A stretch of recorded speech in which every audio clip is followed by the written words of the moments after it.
அவர்கள் முன்னோர்களுக்கு தர்ப்பணம் பண்ணிட்டு இருக்கேன்னு சொல்றாங்க. இந்த வயசுலயும் நம்பிக்கையோட பண்ணிட்டு இருக்காங்க.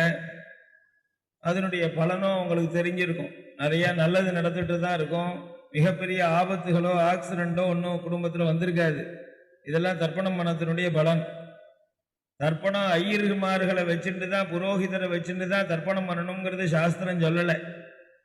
அவரவர்கள் தர்ப்பணம் பண்ண வேண்டிய வழிமுறைகளை தெரிஞ்சுட்டு தானே தனது முன்னோர்களுக்கு பண்ணிக்கணும். அதுதான் இதுக்கு நடத்தி வைக்கிறதுக்கும் ஒருத்தர் அவசியம் இல்லை. தானே அது விஷயங்கள் தெரிஞ்சின்றவர்களாக இருந்தால் அனைவரும் தெரிஞ்சுக்க வேண்டியதுதானே. நம்மளுடைய அப்பா அம்மாவுக்கு பண்றோம், இது இன்னொருத்தரை எதிர்பார்க்கலாமா? ஐயர் சரியில்லை, அவர் போன் பேசிக்கிட்டே இருக்காரு, நான் தர்ப்பணம் பண்ண மாட்டேன்னு கோச்சின்னு வந்தா உங்க அப்பாவுக்கு தர்ப்பணமா அவ அப்பாவுக்கு தர்ப்பணமா?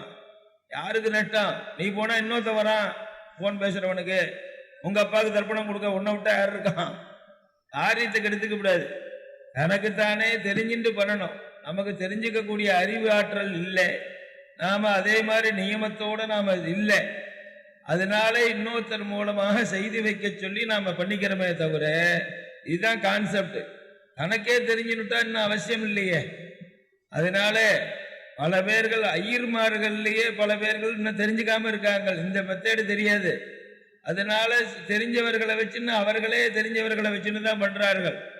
இந்த படிப்பு வேற, இந்த அறிவாற்றல் வேற. இதை தெரிஞ்சின்றவர்கள் பண்ணலாம். அவர் சொல்றதை பார்த்தா எப்படி பண்றேங்கிற வழிமுறைகள் சொல்றாரு. அது இன்னும் ஒரு சிறப்பா யாராவது ஒருத்தர் மூலமா தெரிஞ்சுட்டு இப்படித்தான் பண்ணணுங்கிற தெரிஞ்சுட்டு அந்த சாஸ்திரப்படி பண்ணிவிட்டா இன்னும் சிறப்பா இருக்கும். அவ்வளவுதான். பண்ணின வரைக்கும் நல்லது.